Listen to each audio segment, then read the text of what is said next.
வணக்கம். இன்றைய முக்கிய செய்திகள். புதுச்சேரி சட்டப்பேரவையில் நாளை பட்ஜெட் தாக்கல் செய்யப்பட உள்ள நிலையில் முதலமைச்சர் ரங்கசாமி தலைமையில் அமைச்சரவை கூட்டம் நடைபெற்றது.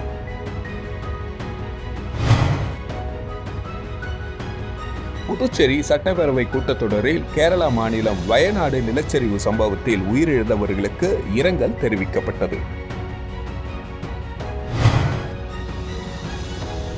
புதுச்சேரி அரசு சமூக நலத்துறை மூலம் ரூபாய் 8,50,00,000 மதிப்பிலான பல்வேறு நலத்திட்ட உதவிகளை முதலமைச்சர் ரங்கசாமி பயனாளிகளுக்கு வழங்கினார்.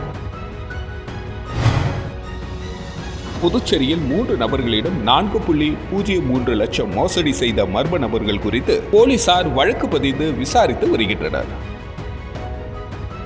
புதுச்சேரி சட்டப்பேரவையில் நாளை பட்ஜெட் தாக்கல் செய்யப்பட உள்ள நிலையில் முதலமைச்சர் ரங்கசாமி தலைமையில் அமைச்சரவை கூட்டம் நடைபெற்றது. பாராளுமன்ற பொதுத் தேர்தல் காரணமாக அரசின் செலவினங்களுக்காக புதுச்சேரி சட்டப்பேரவையில் கடந்த மார்ச் மாதம் இடைக்கால பட்ஜெட் தாக்கல் செய்யப்பட்டது. இதனையடுத்து 2024-25 ஆண்டிற்கான முழுமையான பட்ஜெட்டை தாக்கல் செய்ய பேரவை கூட்டம் நேற்று ஆளுநர் உரையுடன் தொடங்கியது. இதனைத் தொடர்ந்து நிதித்துறை பொறுப்பு வகிக்கும் முதலமைச்சர் ரங்கசாமி 2024-25 ஆண்டிற்கு ரூபாய் 12,700 கோடிக்கு பட்ஜெட்டை நாளை தாக்கல் செய்ய உள்ளார். பட்ஜெட்டில் துறை வாரியாக ஒதுக்கப்பட்ட நிதிகள், நடைமுறையில் உள்ள திட்டங்களுக்கும் புதிய திட்டங்களுக்காகவும் ஒதுக்கப்பட வேண்டிய நிதிகள் குறித்து இறுதி செய்ய முதலமைச்சர் ரங்கசாமி தலைமையில் அமைச்சரவை கூட்டம் நடைபெற்றது. இதில் அனைத்து அமைச்சர்கள், தலைமை செயலாளர்கள் உள்ளிட்ட துறை செயலாளர்கள் பங்கேற்றனர். இந்த கூட்டத்திற்கு இன்று இலாகா மாற்றம் செய்த பாஜக அமைச்சர் தாமதமாக வந்ததால் பரபரப்பு ஏற்பட்டது.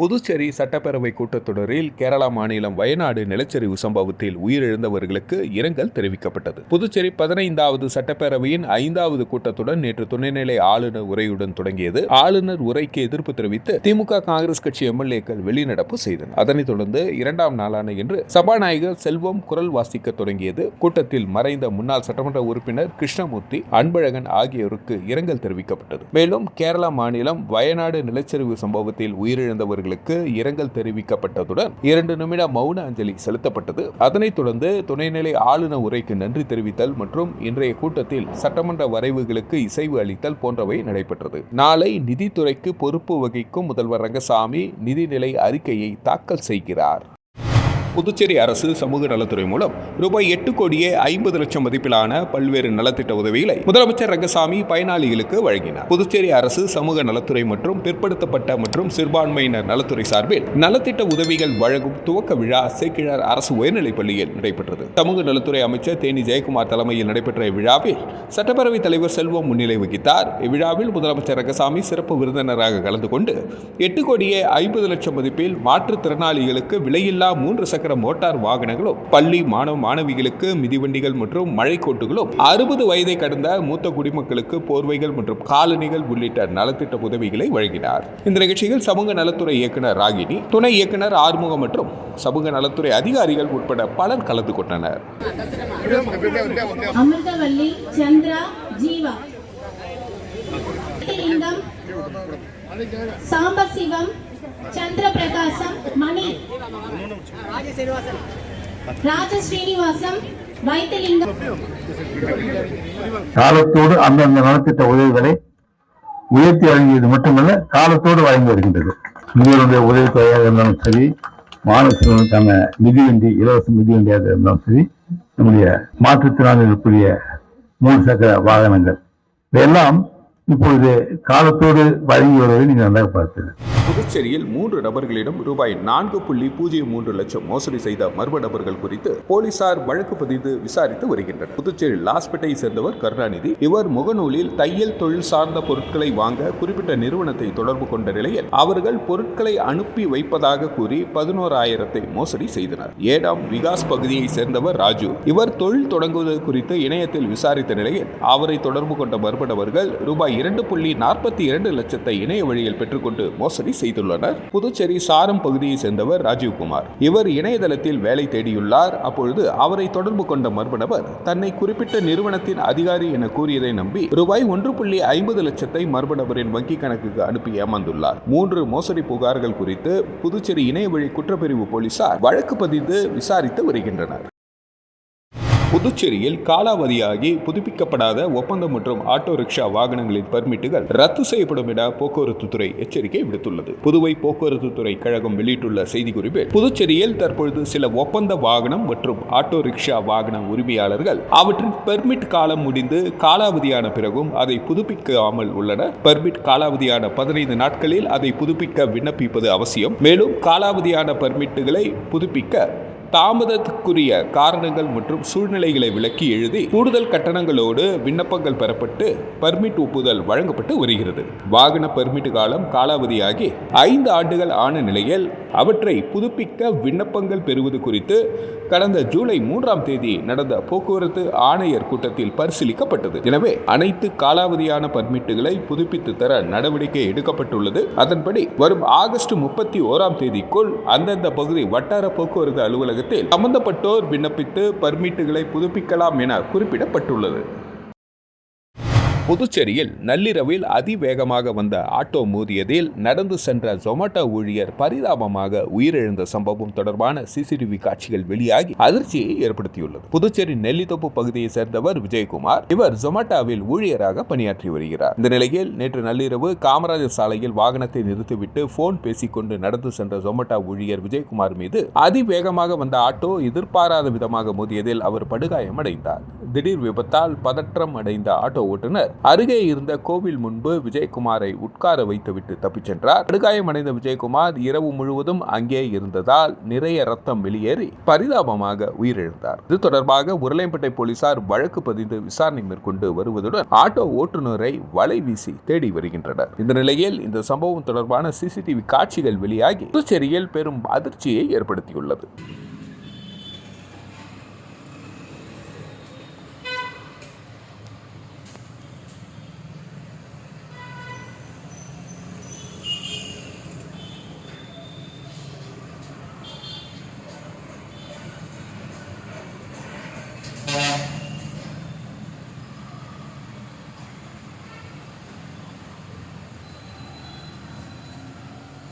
புதுச்சேரியில் தற்காலிக பேருந்து நிலையத்தில் அமைக்கப்பட்டுள்ள கழிவறைகளில் இருந்து கழிவுநீர் அங்கேயே வெளியேறுவதால் சுகாதார சீர்கேடு ஏற்படுவதாக கூறி அப்பகுதி மக்கள் சாலை மறியலில் ஈடுபட்டதால் சுமார் 1 மணி நேரத்திற்கு பேருந்து சேவை பாதிக்கப்பட்டது. புதுச்சேரியில் ஸ்மார்ட் சிட்டி திட்டத்தின் கீழ் புதிய பேருந்து நிலையம் கட்டுமான பணி நடைபெற்று வரும் நிலையில் புதுச்சேரி கடலூர் சாலையில் உள்ள AFT மைதானத்தில் தற்காலிக பேருந்து நிலையம் மாற்றப்பட்டு செயல்பட்டு வருகிறது. எந்த ஒரு அடிப்படை வசதிகளும் செய்யாமல் அவசர கதியில் தற்காலிக பேருந்து நிலையம் மாற்றப்பட்டது. இந்த நிலையில் அங்கு அமைக்கப்பட்டுள்ள மொபைல் டாய்லெட்டில் இருந்து வெளியேறும் கழிவு நீரை அதே பகுதியில் வெளியேற்றும் அவலம் அரங்கேறியது. இதற்கு அப்பகுதி மக்கள் தொடர்ந்து எதிர்ப்பு தெரிவித்தும் எந்த ஒரு நடவடிக்கையும் எடுக்காததால் அங்கு இருந்த திரண்ட மக்கள் பேருந்து நிலையம் முன்பு திடீர் சாலை மறியலில் ஈடுபட்டனர். இதனால் பேருந்துகள் வெளியே செல்ல முடியாததால் கடும் போக்குவரத்து நெரிசல் ஏற்பட்டது. இதுகுறித்து தகவல் அறிந்த போலீசார் சம்பவ இடத்திற்கு விரைந்து வந்து பேச்சுவார்த்தை நடத்தி போலீசாருக்கும் அப்பகுதி மக்களுக்கும் கடும் வாக்குவாதம் ஏற்பட்டது. தொடர்ந்து சம்பந்தப்பட்ட அதிகாரிகள் வந்து நடவடிக்கை எடுக்கப்படும் என உறுதி அளித்ததை தொடர்ந்து போராட்டம் கைவிடப்பட்டது. இதனால் சுமார் 1 மணி நேரத்திற்கு மேலாக பேருந்து சேவை பாதிக்கப்பட்டது. 500 பேரும் செருப்பு வண்டியில் போயின்னு வந்துருக்காங்க. ஆக்சிடென்ட் என்ன ஆகுது? எத்தனை குழந்தை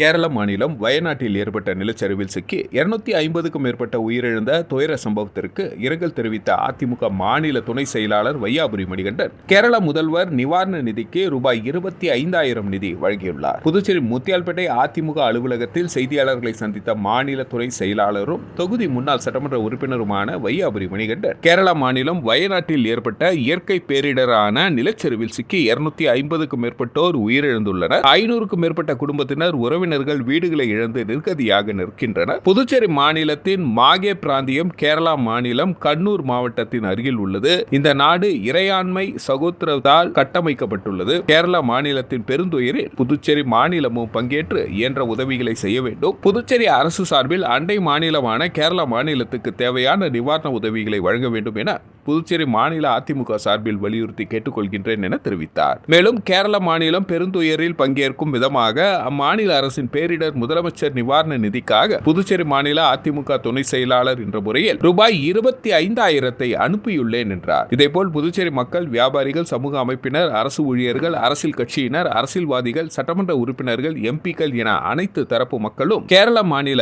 மக்களின் துயரத்தில் பங்கேற்க வேண்டும் என அழைப்பு விடுத்துள்ளார்.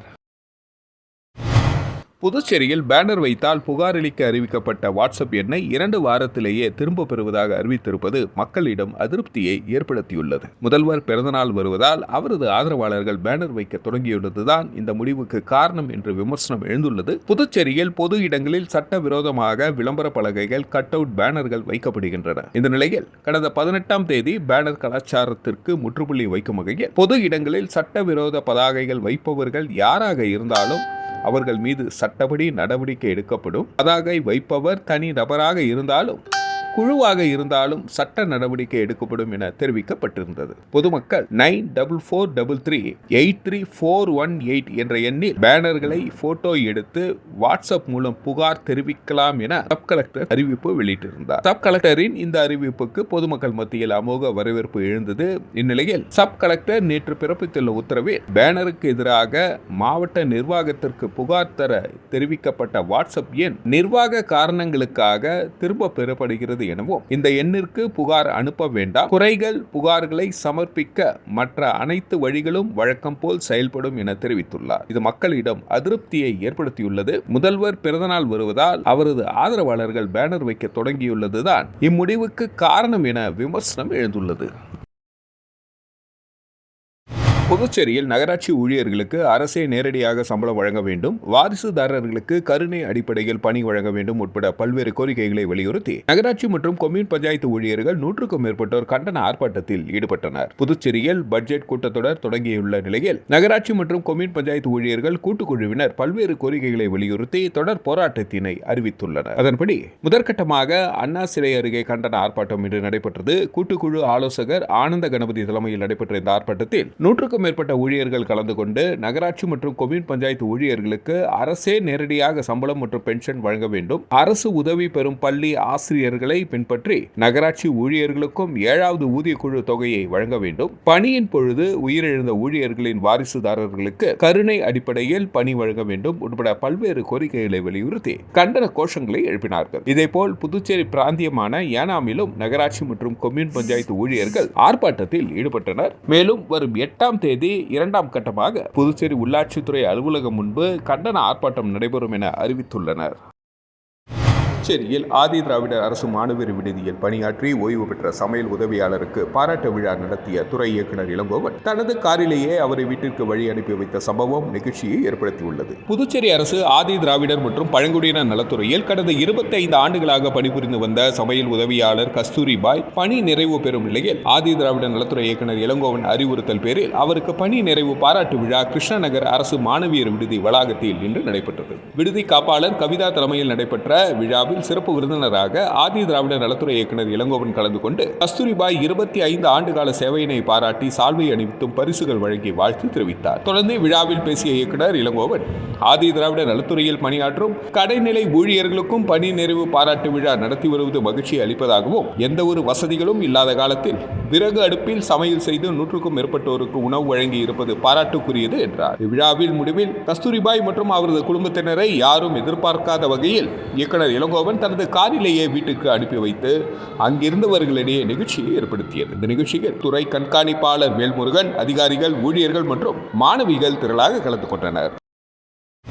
புதுச்சேரி முதலமைச்சர் ரங்கசாமியின் பிறந்தநாளை முன்னிட்டு திருபுவனை தொகுதிக்குட்பட்ட திருபுவனை மற்றும் சன்னியாசிக்குப்பம் பள்ளிகளில் முன்னாள் சட்டமன்ற உறுப்பினர் கோபிகா தலைமையில் நலத்திட்ட உதவிகள் வழங்கப்பட்டது. புதுச்சேரி மாநில முதலமைச்சர் ரங்கசாமியின் பிறந்தநாளை முன்னிட்டு திருபுவனை தொகுதியின் முன்னாள் சட்டமன்ற உறுப்பினர் கோபிகா தலைமையில் நலத்திட்ட உதவிகள் வழங்கும் விழா நடைபெற்றது. இதில் திருபுவனை மற்றும் சன்னியாசிக்குப்பம் அரசு உயர்நிலைப் பள்ளிகளில் கடந்த கல்வியாண்டில் 10ஆம் வகுப்பில் முதல் 3 இடங்களை பிடித்த மாணவ மாணவிகளுக்கு சால்வை அணிவிக்கப்பட்ட நினைவு பரிசுகள் வழங்கப்பட்டது. மேலும் ஊக்கத்தொகையும் வழங்கி பாராட்டப்பட்டது. தொடர்ந்து இப்பள்ளிகளில் பயிலும் சுமார் 600க்கும் மாணவ மாணவிகளுக்கு நோட்டு புத்தகம் மற்றும் எழுது பொருட்கள், இனிப்புகள் வழங்கி கொண்டாடப்பட்டது. மேலும் இந்த நிகழ்ச்சிகள் புதுச்சேரி மாநில வன்னியர் பாதுகாப்பு இயக்க தலைவர் செந்தில் கவுண்டர் மற்றும் NR காங்கிரஸ் இலக்கிய பேரவைத் தலைவர் தனசேகரன் ஆகியோர் இவ்விழாவில் சிறப்பு விருந்தினராக பங்கேற்று சிறப்புரையாற்றி மாணவ மாணவிகளுக்கு பரிசுகள் வழங்கி பாராட்டினார்கள். முன்னதாக பள்ளியின் தலைமை ஆசிரியர்கள் சிறப்பு விருந்தினர்களை வரவேற்று கௌரவித்தனர். மேலும் இவ்விழாவில் திருபுவனை தொகுதிக்குட்பட்ட NR காங்கிரஸ் கட்சி நிர்வாகிகள் அனைவரும் கலந்து கொண்டு சிறப்பித்தனர்.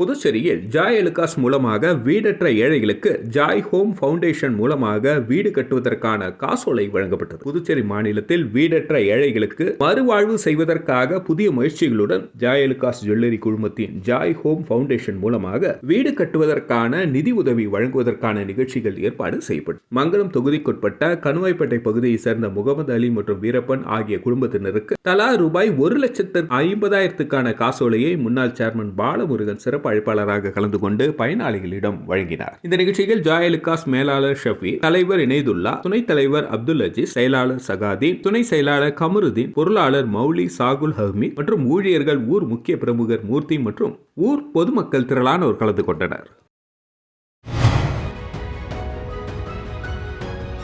புதுச்சேரி சட்டப்பேரவையில் நாளை பட்ஜெட் தாக்கல் செய்யப்பட உள்ள நிலையில் முதலமைச்சர் ரங்கசாமி தலைமையில் அமைச்சரவை கூட்டம் நடைபெற்றது.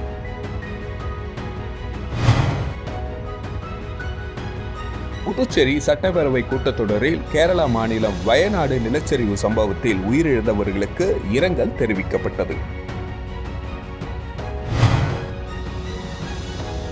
புதுச்சேரி அரசு சமூக நலத்துறை மூலம் ரூபாய் 8,50,00,000 மதிப்பிலான பல்வேறு நலத்திட்ட உதவிகளை முதலமைச்சர் ரங்கசாமி பயனாளிகளுக்கு வழங்கினார்.